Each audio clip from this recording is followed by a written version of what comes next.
It's been more than 2 years now since the FBI foiled that plot to detonate a bomb at Portland's Christmas tree lighting ceremony at Pioneer Courthouse Square, and today the case finally went to trial.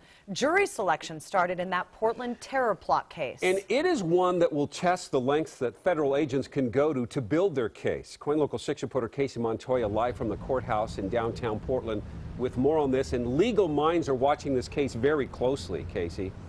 And they will be, Jeff, from across the country and across the world. A jury selection did start today. Started with more than 80 potential jurors. It's been narrowed down by about 10 to 12 people, and they're not done yet. Now, because of the massive size of this jury pool, reporters and members of the public, including some of Muhammad's family, we were all sent in another courtroom to watch the process over closed-circuit TV.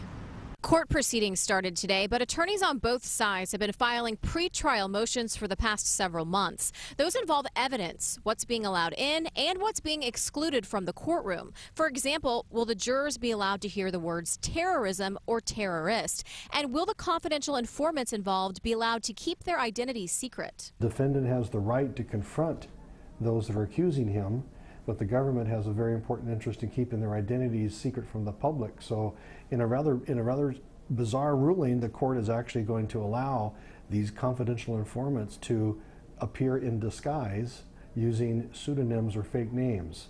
So you don't see that every day in our courtrooms. Attorney Bruce McCain says the burden in the case is on the U.S. government, who must prove their case beyond a reasonable doubt.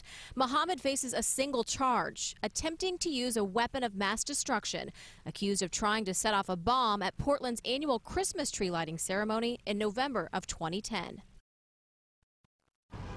Now, a few more jurors were excluded this afternoon. They told the judge today that because of their ties to the law enforcement community, that could cause some bias if they heard witnesses on the stand. Now, legal experts say no matter what the outcome of this, you can expect this to go to the Court of Appeals. Reporting for you live in downtown Portland, Casey Montoya, KOIN Local 6.